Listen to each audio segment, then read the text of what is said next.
أعوذ بالله من الشيطان الرجيم. بسم الله الرحمن الرحيم. ألف لام ميم. الله لا إله إلا هو الحي القيوم. نزل عليك الكتاب بالحق مصدقا لما بين يديه وأنزل التوراة والإنجيل من قبل هدى للناس وأنزل الفرقان. إن الذين كفروا بآيات الله لهم عذاب شديد والله عزيز ذو انتقام. إن الله لا يخفى عليه شيء في الأرض ولا في السماء. هو الذي يصوركم في الأرحام كيف يشاء. لا إله إلا هو العزيز الحكيم. هو الذي أنزل عليك الكتاب منه آيات محكمات هن أم الكتاب وأخر متشابهات. فأما الذين في قلوبهم زيغ فيتبعون ما تشابه منه ابتغاء الفتنة وابتغاء تأويله وما يعلم تأويله إلا الله. والراسخون في العلم يقولون آمنا به كل من عند ربنا وما يذكر إلا أولو الألباب. ربنا لا تزغ قلوبنا بعد إذ هديتنا وهب لنا من لدنك رحمة إنك أنت الوهاب. ربنا إنك جامع الناس ليوم لا ريب فيه إن الله لا يخلف الميعاد. إن الذين كفروا لن تغني عنهم أموالهم ولا أولادهم من الله شيئا وأولئك هم وقود النار. كدأب آل فرعون والذين من قبلهم كذبوا بآياتنا فأخذهم الله بذنوبهم والله شديد العقاب. قل للذين كفروا ستغلبون وتحشرون إلى جهنم وبئس المهاد. قد كان لكم آية في فئتين التقتا فئة تقاتل في سبيل الله وأخرى كافرة يرونهم مثليهم رأي العين والله يؤيد بنصره من يشاء. إن في ذلك لعبرة لأولي الأبصار. زين للناس حب الشهوات من النساء والبنين والقناطير المقنطرة من الذهب والفضة والخيل المسومة والأنعام والحرث ذلك متاع الحياة الدنيا والله عنده حسن المآب. قل أنبئكم بخير من ذلكم للذين اتقوا عند ربهم جنات تجري من تحتها الأنهار خالدين فيها وأزواج مطهرة ورضوان من الله والله بصير بالعباد. الذين يقولون ربنا إننا آمنا فاغفر لنا ذنوبنا وقنا عذاب النار. الصابرين والصادقين والقانتين والمنفقين والمستغفرين بالأسحار. شهد الله أنه لا إله إلا هو والملائكة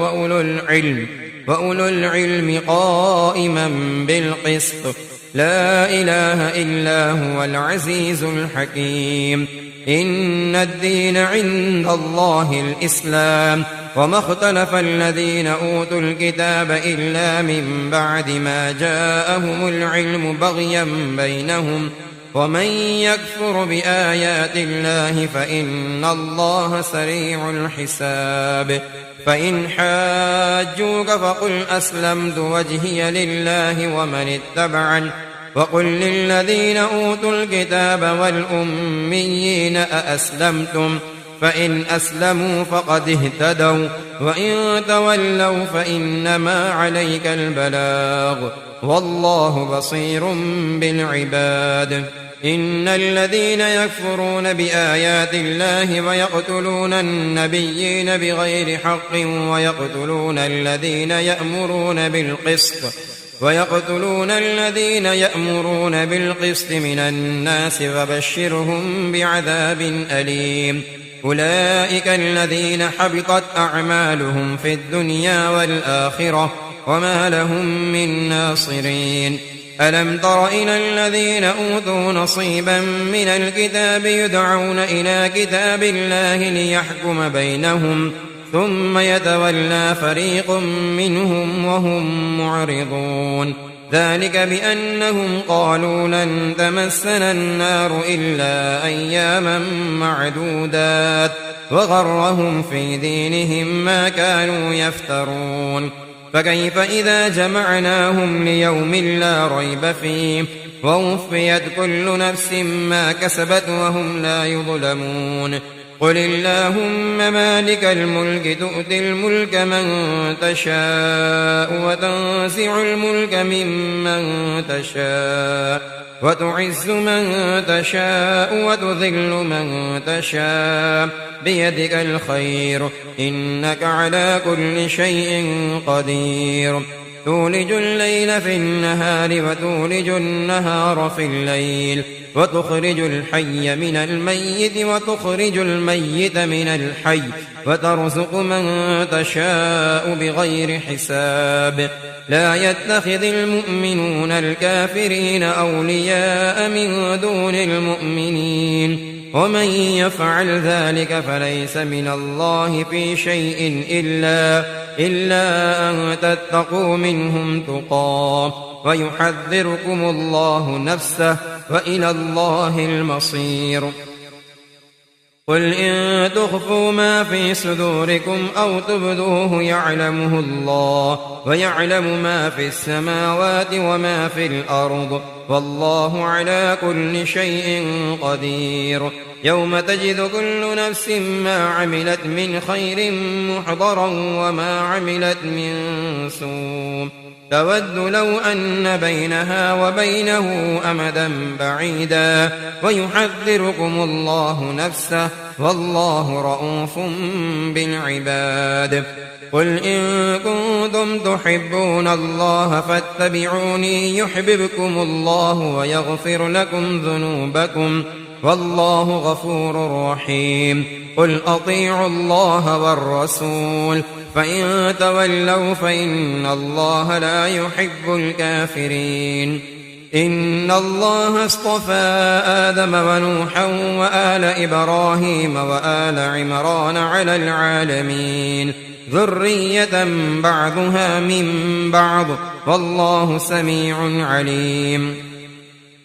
إذ قالت امرأة عمران رب إني نذرت لك ما في بطني محررا فتقبل مني إنك أنت السميع العليم. فلما وضعتها قالت رب إني وضعتها أنثى والله أعلم بما وضعت وليس الذكر كالأنثى وإني سميتها مريم وإني أعيذها بك وذريتها من الشيطان الرجيم. فتقبلها ربها بقبول حسن وأنبتها نباتا حسنا وكفلها زكريا كلما دخل عليها زكريا المحراب وجد عندها رزقا قال يا مريم أنى لك هذا قالت هو من عند الله إن الله يرزق من يشاء بغير حساب. هنالك دعا زكريا ربه قال رب هب لي من لدنك ذرية طيبة إنك سميع الدعاء. فنادته الملائكة وهو قائم يصلي في المحراب أن الله يبشرك بيحيى مصدقا بكلمة من الله وسيدا وحصورا ونبيا من الصالحين. قال رب أنى يكون لي غلام وقد بلغني الكبر وامرأتي عاقر قال كذلك الله يفعل ما يشاء قال رب اجعل لي آية قال آيتك ألا تكلم الناس 3 أيام إلا رمزا واذكر ربك كثيرا وسبح بالعشي والإبكار وإذ قالت الملائكة يا مريم إن الله اصطفاك وطهرك واصطفاك على نساء العالمين يا مريم اقنتي لربك واسجدي واركعي مع الراكعين ذلك من أنباء الغيب نوحيه إليك وما كنت لديهم إذ يلقون أقلامهم أيهم يكفل مريم وما كنت لديهم إذ يختصمون إذ قالت الملائكة يا مريم إن الله يبشرك بكلمة منه اسمه المسيح عيسى ابن مريم وجيها في الدنيا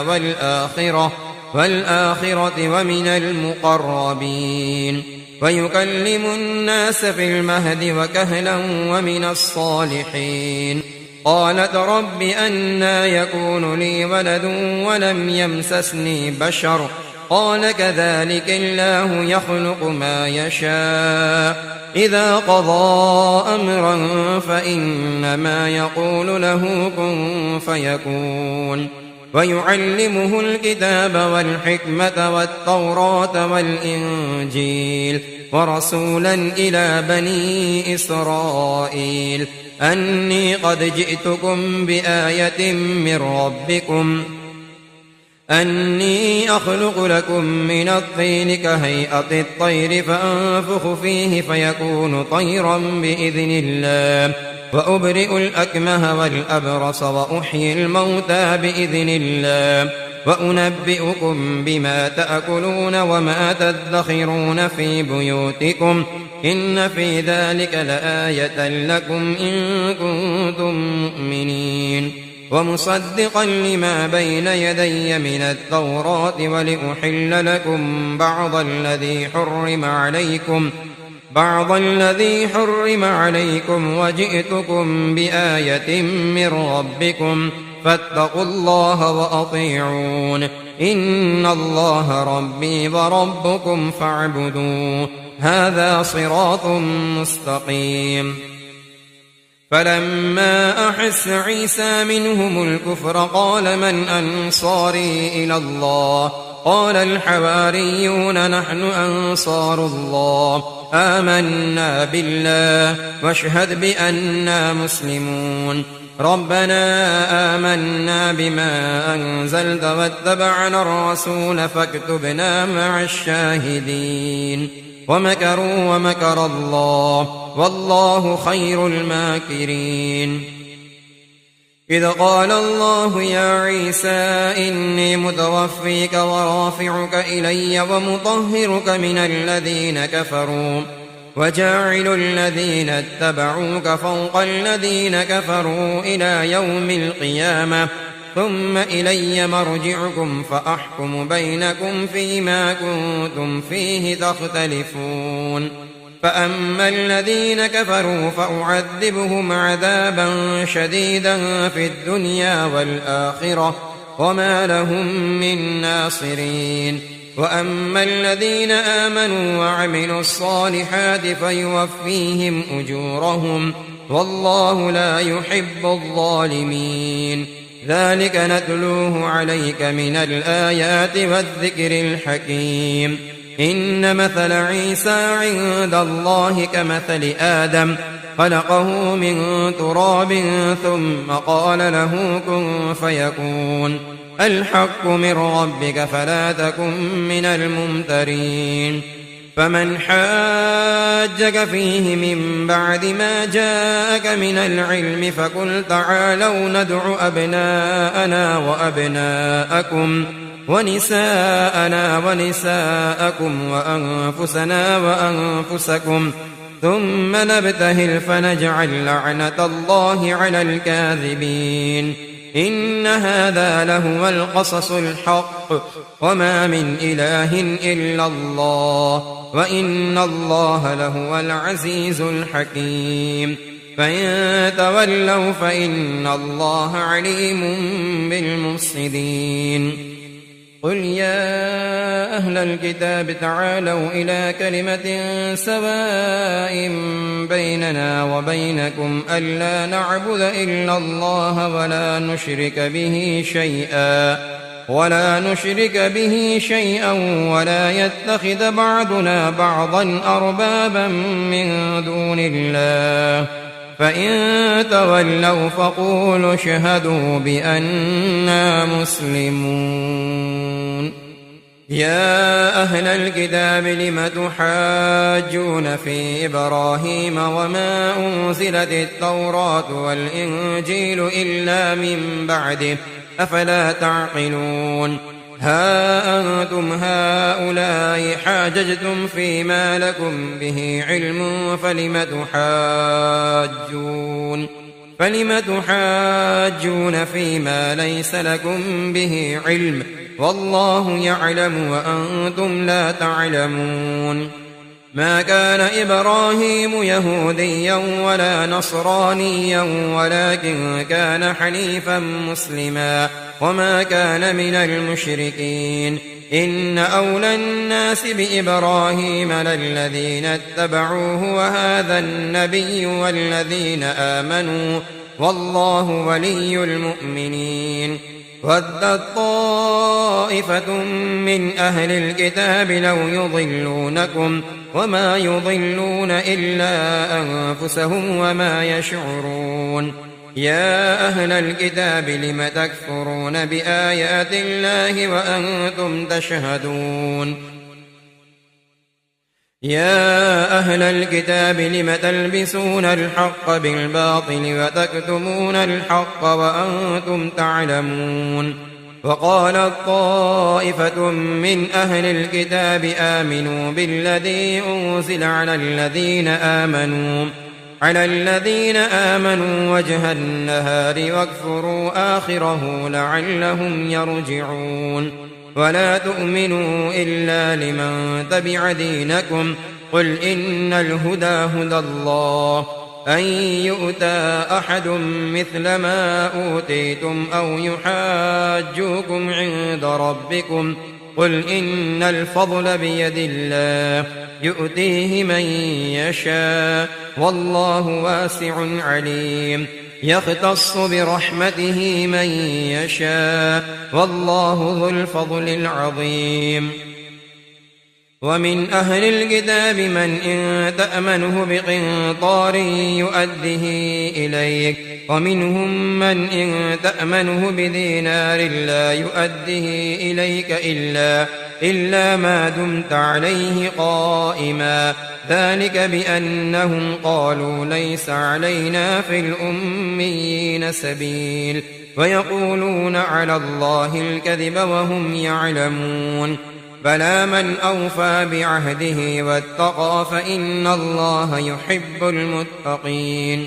إن الذين يشترون بعهد الله وأيمانهم ثمنا قليلا أولئك لا خلاق لهم في الآخرة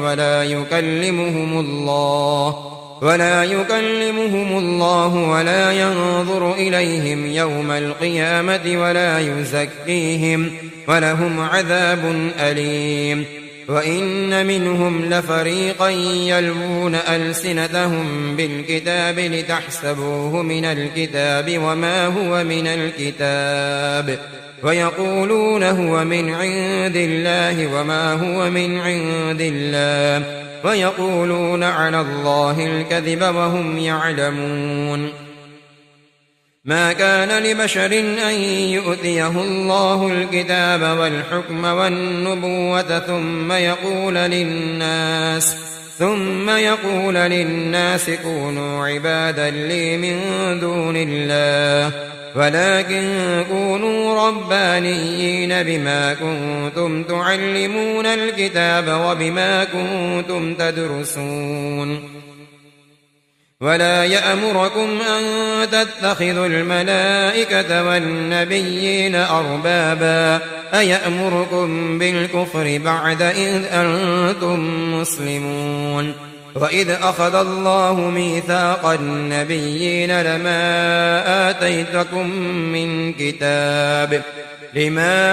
آتيتكم من كتاب وحكمة ثم جاءكم رسول مصدق لما معكم لتؤمنن به ولتنصرنه قال أأقررتم وأخذتم على ذلكم إصري قالوا أقررنا قال فاشهدوا وأنا معكم من الشاهدين فمن تولى بعد ذلك فأولئك هم الفاسقون أفغير دين الله يبغون وله أسلم من في السماوات والأرض طوعا وكرها وإليه يرجعون قل آمنا بالله وما أنزل علينا وما أنزل على إبراهيم وإسماعيل وإسحاق ويعقوب والأسباط وما أوتي موسى وعيسى والنبيون من ربهم لا نفرق بين أحد منهم ونحن له مسلمون ومن يبتغ غير الإسلام دينا فلن يقبل منه وهو في الآخرة من الخاسرين كيف يهدي الله قوما كفروا بعد إيمانهم وشهدوا أن الرسول حق وجاءهم البينات والله لا يهدي القوم الظالمين أولئك جزاؤهم أن عليهم لعنة الله والملائكة والناس أجمعين خالدين فيها لا يخفف عنهم العذاب ولا هم ينظرون إلا الذين تابوا من بعد ذلك وأصلحوا فإن الله غفور رحيم إن الذين كفروا بعد إيمانهم ثم ازدادوا كفرا لن تقبل توبتهم وأولئك هم الضالون إن الذين كفروا وماتوا وهم كفار فلن يقبل من أحدهم ملء الأرض ذهبا ولو افتدى به أولئك لهم عذاب أليم وما لهم من ناصرين لن تنالوا البر حتى تنفقوا مما تحبون وما تنفقوا من شيء فإن الله به عليم كل الطعام كان حلا لبني إسرائيل إلا ما حرم إسرائيل على نفسه من قبل أن تنزل التوراة قل فأتوا بالتوراة فاتلوها إن كنتم صادقين فمن افترى على الله الكذب من بعد ذلك فأولئك هم الظالمون قل صدق الله فاتبعوا ملة إبراهيم حنيفا وما كان من المشركين إن أول بيت وضع للناس للذي ببكة مباركا وهدى للعالمين فيه آيات بينات مقام إبراهيم ومن دخله كان آمنا ولله على الناس حج البيت من استطاع إليه سبيلا ومن كفر فإن الله غني عن العالمين قل يا أهل الكتاب لم تكفرون بآيات الله والله شهيد على ما تعملون قل يا أهل الكتاب لم تصدون عن سبيل الله من آمن تبغونها عوجا وأنتم شهداء وما الله بغافل عما تعملون يا أيها الذين آمنوا إن تطيعوا فريقا من الذين أوتوا الكتاب يردوكم بعد إيمانكم كافرين وكيف تكفرون وأنتم تتلى عليكم آيات الله وفيكم رسوله ومن يعتصم بالله فقد هدي إلى صراط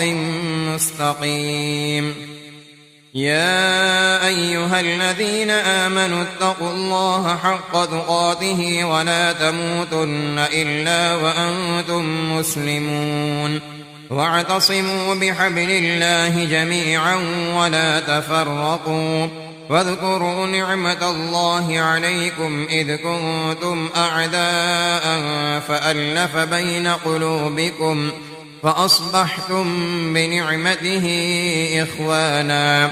وكنتم على شفا حفرة من النار فأنقذكم منها كذلك يبين الله لكم آياته لعلكم تهتدون ولتكن منكم أمة يدعون إلى الخير ويأمرون بالمعروف وينهون عن المنكر وأولئك هم المفلحون ولا تكونوا كالذين تفرقوا واختلفوا من بعد ما جاءهم البينات وأولئك لهم عذاب عظيم يوم تبيض وجوه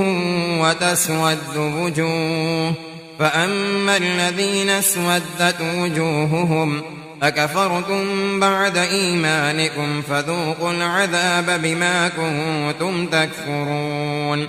وأما الذين ابيضت وجوههم ففي رحمة الله هم فيها خالدون تلك آيات الله نتلوها عليك بالحق وما الله يريد ظلما للعالمين ولله ما في السماوات وما في الأرض وإلى الله ترجع الأمور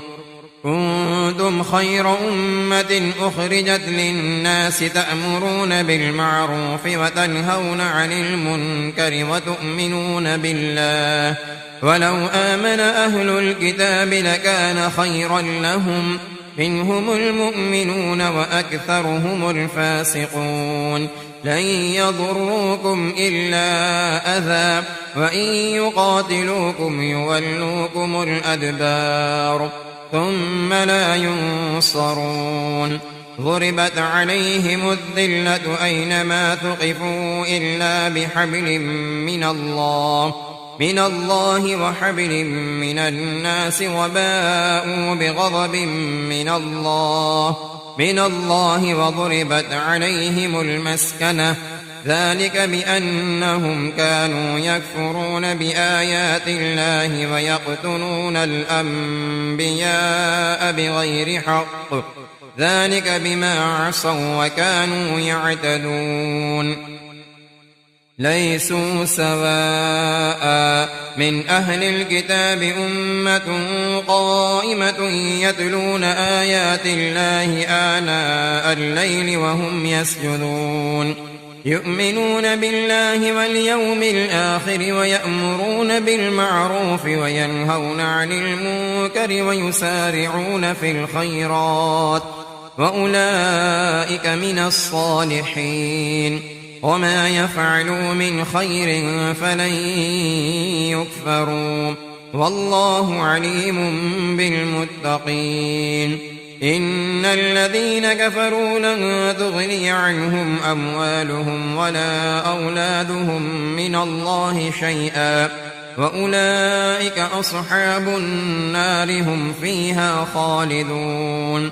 مثل ما ينفقون في هذه الحياة الدنيا كمثل ريح فيها صر أصابت حرث قوم ظلموا أنفسهم فأهلكت وما ظلمهم الله ولكن أنفسهم يظلمون يا أيها الذين آمنوا لا تتخذوا بطانة من دونكم لا يألونكم خبالا ودوا ما عنتم قد بدت البغضاء من أفواههم وما تخفي صدورهم أكبر قد بينا لكم الآيات إن كنتم تعقلون ها أنتم أولئك تحبونهم ولا يحبونكم وتؤمنون بالكتاب كله وإذا لقوكم قالوا آمنا وإذا خلوا عضوا عليكم الأنامل من الغيظ قل موتوا بغيظكم إن الله عليم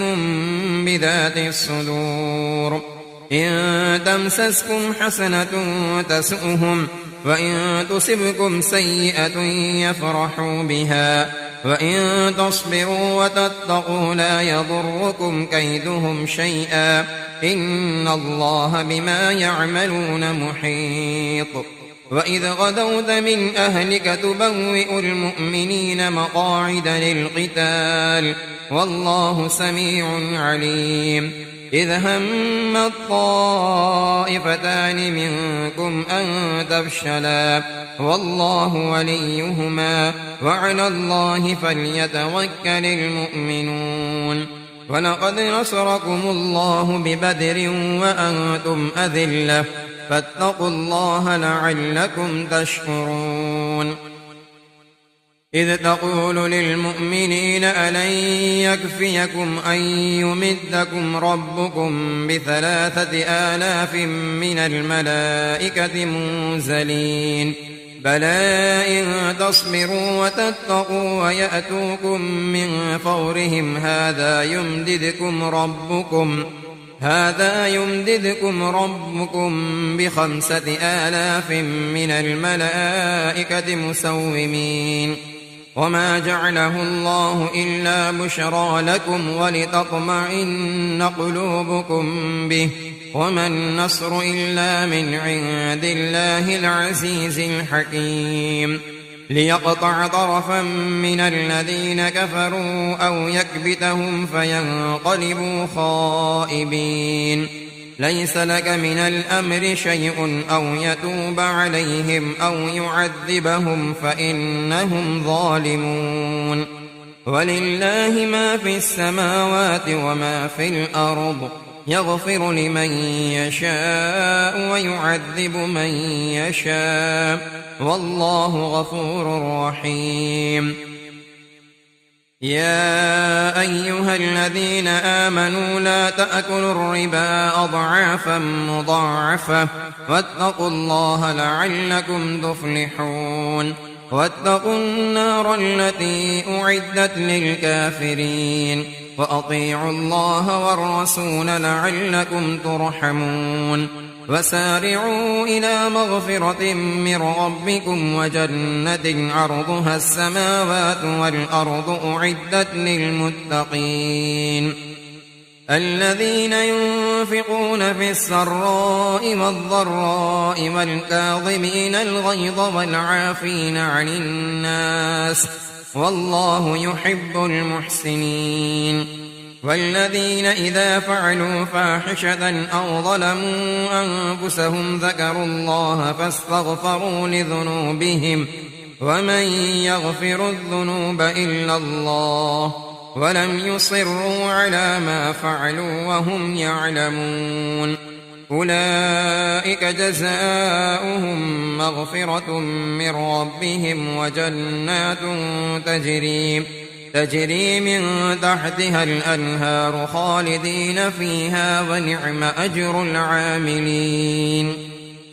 قد خلت من قبلكم سنن فسيروا في الأرض فانظروا كيف كان عاقبة المكذبين هذا بيان للناس وهدى وموعظة للمتقين ولا تهنوا ولا تحزنوا وأنتم الأعلون إن كنتم مؤمنين إن يمسسكم قرح فقد مس القوم قرح مثله وتلك الأيام نداولها بين الناس وليعلم الله الذين آمنوا ويتخذ منكم شهداء والله لا يحب الظالمين وليمحص الله الذين آمنوا ويمحق الكافرين أم حسبتم أن تدخلوا الجنة ولما يعلم الله الذين جاهدوا منكم ويعلم الصابرين ولقد كنتم تمنون الموت من قبل أن تلقوه فقد رأيتموه وأنتم تنظرون وما محمد إلا رسول قد خلت من قبله الرسل أفإن مات أو قتل انقلبتم على أعقابكم ومن ينقلب على عقبيه فلن يضر الله شيئا وسيجزي الله الشاكرين وما كان لنفس أن تموت إلا بإذن الله كتابا مؤجلا ومن يرد ثواب الدنيا نؤته منها ومن يرد ثواب الآخرة نؤته منها وسنجزي الشاكرين وكأين من نبي قاتل معه ربيون كثير فما وهنوا لما أصابهم في سبيل الله وما ضعفوا وما استكانوا والله يحب الصابرين وما كان قولهم إلا أن قالوا ربنا اغفر لنا ذنوبنا وإسرافنا في أمرنا وثبت أقدامنا وانصرنا على القوم الكافرين فآتاهم الله ثواب الدنيا وحسن ثواب الآخرة والله يحب المحسنين يا أيها الذين آمنوا إن تطيعوا الذين كفروا يردوكم على أعقابكم فتنقلبوا خاسرين بل الله مولاكم وهو خير الناصرين سنلقي في قلوب الذين كفروا الرعب بما أشركوا بالله ما لم ينزل به سلطانا ومأواهم النار وبئس مثوى الظالمين ولقد صدقكم الله وعده إذ تحسونهم بإذنه حتى إذا فشلتم وتنازعتم في الأمر وعصيتم من بعد ما أراكم ما تحبون منكم من يريد الدنيا ومنكم من يريد الآخرة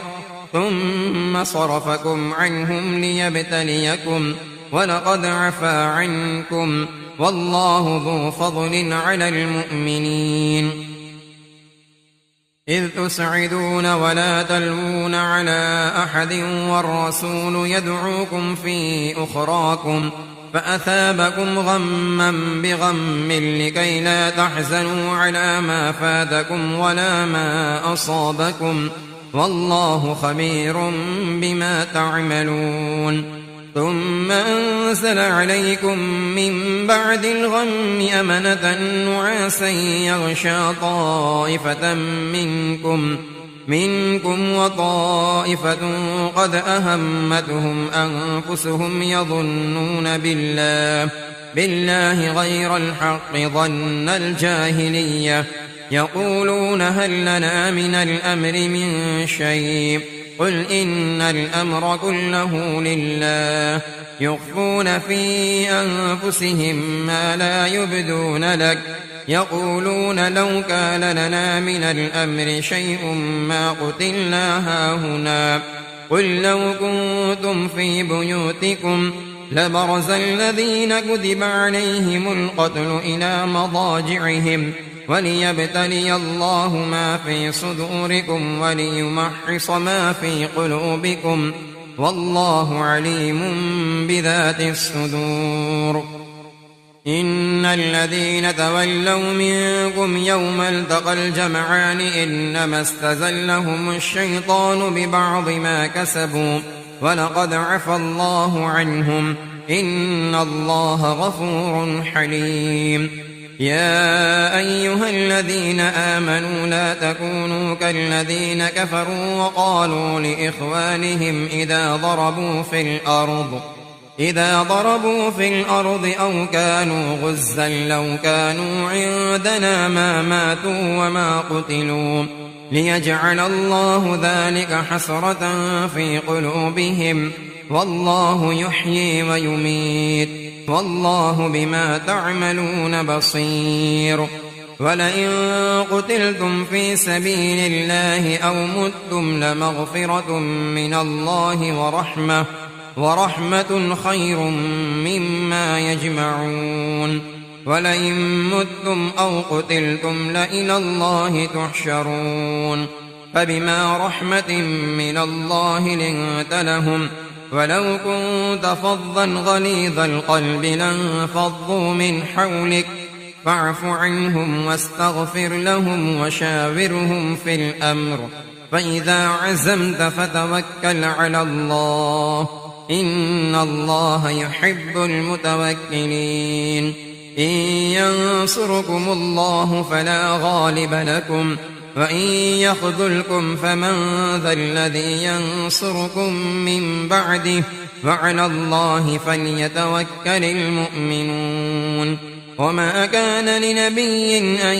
يغل ومن يغل يأت بما غل يوم القيامة ثم توفى كل نفس ما كسبت وهم لا يظلمون. أفمن اتبع رضوان الله كمن باء بسخط من الله ومأواه جهنم وبئس المصير. هم درجات عند الله والله بصير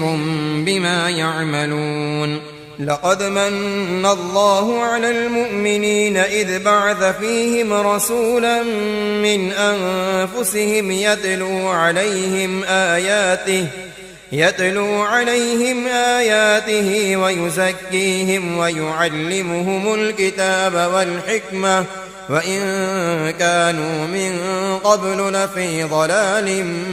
مبين. أولما أصابتكم مصيبة قد أصبتم مثليها قلتم أنى هذا قل هو من عند أنفسكم إن الله على كل شيء قدير. وما أصابكم يوم التقى الجمعان فبإذن الله وليعلم الذين نافقوا. وقيل لهم تعالوا قاتلوا في سبيل الله أو ادفعوا قالوا لو نعلم قتالا لاتبعناكم هم للكفر يومئذ أقرب منهم للإيمان يقولون بأفواههم ما ليس في قلوبهم والله أعلم بما يكتمون. الذين قالوا لإخوانهم وقعدوا لو أطاعونا ما قتلوا قل فادرءوا عن أنفسكم الموت إن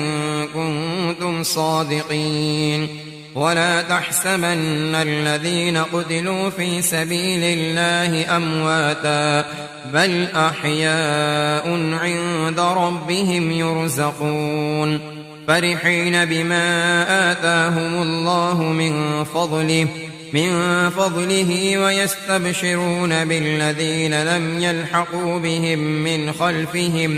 من خلفهم ألا خوف عليهم ولا هم يحزنون يستبشرون بنعمة من الله وفضل وأن الله لا يضيع أجر المؤمنين.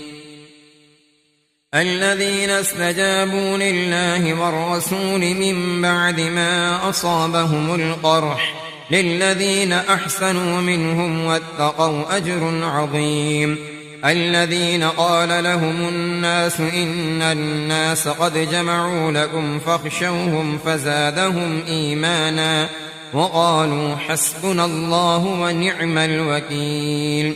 فانقلبوا بنعمة من الله وفضل لم يمسسهم سوء واتبعوا رضوان الله والله ذو فضل عظيم. إنما ذلكم الشيطان يخوف أولياءه فلا تخافوهم وخافون إن كنتم مؤمنين. ولا يحزنك الذين يسارعون في الكفر إنهم لن يضروا الله شيئا يريد الله ألا يجعل لهم حظا في الآخرة ولهم عذاب عظيم.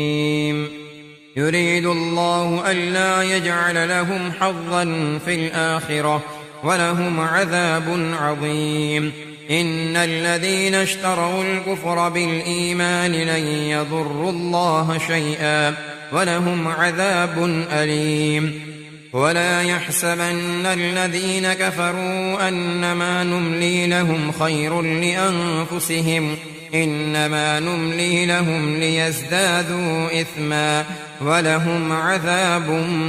مهين. ما كان الله ليذر المؤمنين على ما أنتم عليه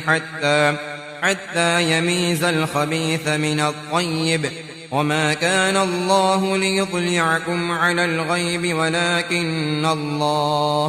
ولكن الله يجتبي من رسله من يشاء فآمنوا بالله ورسله وإن تؤمنوا وتتقوا فلكم أجر عظيم. ولا يحسبن الذين يبخلون بما آتاهم الله من فضله هو خيرا لهم بل هو شر لهم سيطوقون ما بخلوا به يوم القيامة ولله ميراث السماوات والأرض والله بما تعملون خبير. لقد سمع الله قول الذين قالوا إن الله فقير ونحن أغنياء سنكتب ما قالوا وقتلهم الأنبياء بغير حق ونقول ذوقوا عذاب الحريق ذلك بما قدمت أيديكم وأن الله ليس بظلام للعبيد. الذين قالوا إن الله عهد إلينا ألا نؤمن لرسول حتى يأتينا بقربان تأكله النار قل قد جاءكم رسل من قبلي بالبينات وبالذي قلتم فلم قتلتموهم إن كنتم صادقين. فإن كذبوك فقد كذب رسل من قبلك جاءوا بالبينات والزبر والكتاب المنير. كل نفس ذائقة الموت وإنما توفون أجوركم يوم القيامة فمن زحزح عن النار وأدخل الجنة فقد فاز وما الحياة الدنيا إلا متاع الغرور. لتبلون في أموالكم وأنفسكم ولتسمعن من الذين أوتوا الكتاب من قبلكم ومن الذين أشركوا أذى كثيرا وإن تصبروا وتتقوا فإن ذلك من عزم الأمور. وإذ أخذ الله ميثاق الذين أوتوا الكتاب لتبيننه للناس ولا تكتمونه فنبذوه وراء ظهورهم واشتروا به ثمنا قليلا فبئس ما يشترون. لا تحسبن الذين يفرحون بما أتوا ويحبون أن يحمدوا بما لم يفعلوا فلا تحسبنهم بمفازة من العذاب ولهم عذاب أليم. ولله ملك السماوات والأرض والله على كل شيء قدير. إن في خلق السماوات والأرض واختلاف الليل والنهار لآيات لأولي الألباب الذين يذكرون الله قياما وقعودا وعلى جنوبهم ويتفكرون في خلق السماوات والأرض ربنا ما خلقت هذا باطلا سبحانك فقنا عذاب النار ربنا إنك من تدخل النار فقد أخزيته وما للظالمين من أنصار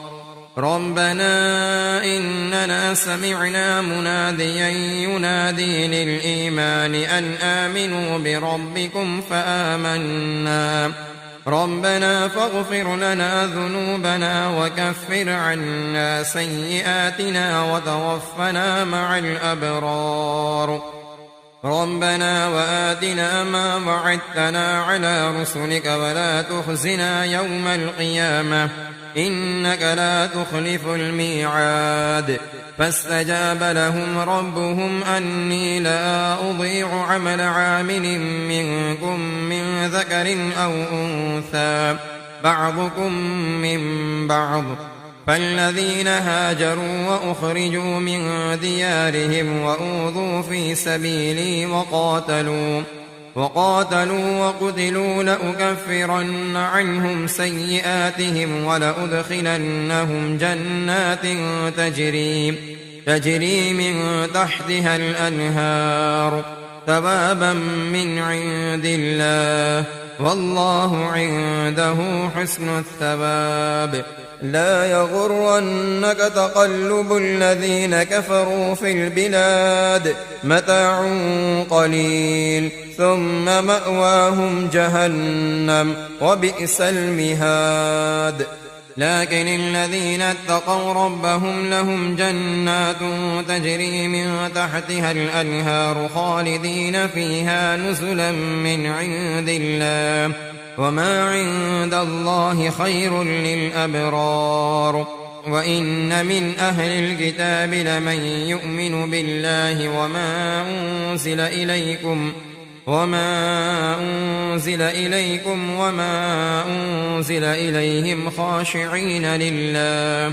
لا يشترون بآيات الله ثمنا قليلا أولئك لهم أجرهم عند ربهم إن الله سريع الحساب يا أيها الذين آمنوا اصبروا وصابروا ورابطوا واتقوا الله لعلكم تفلحون صدق الله العظيم.